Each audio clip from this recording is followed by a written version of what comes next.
So due to my recorder I left. Now come to the point. What I have drawn over here is that lithium is having 2 electron and 1 electron in last shell.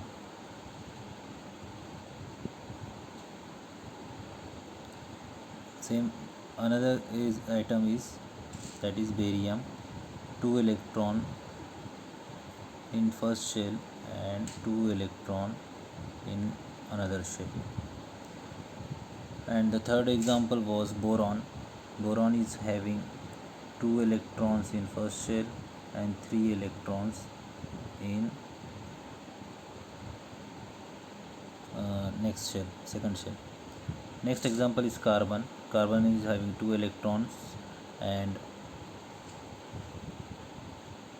it is having remaining 4 electrons in its last valence shell. So valency of lithium is 1, okay, valency of barium is 2, valency of boron is 3, valency of carbon is 4.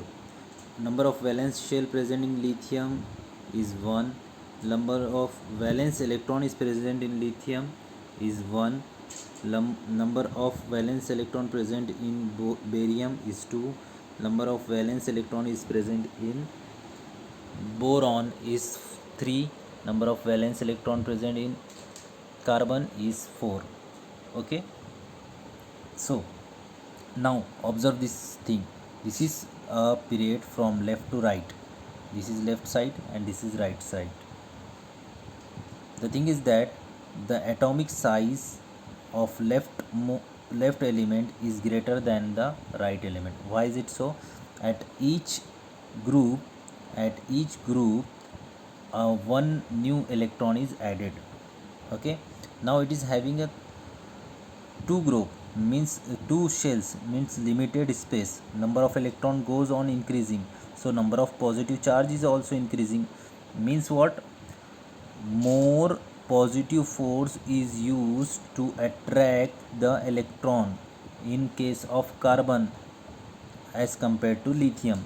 This more force will pull this shell, last shell, toward the carbon. So the atomic radius goes on decreasing in size.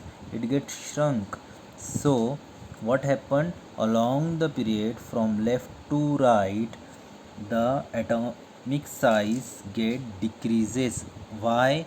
Because new electrons are added into second shell.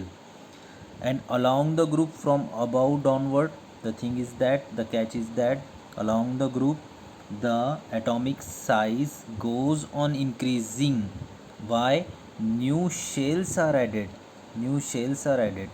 Okay, these things, adding of shell and electronic configuration, I have explained in a previous lesson. So we have covered the valency and atomic size in the groups. Now we after this lecture I will post one more video. In that we will see electropositivity and electronegativity. With this lesson is over.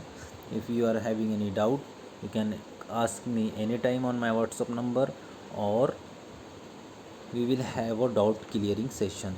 Thank you.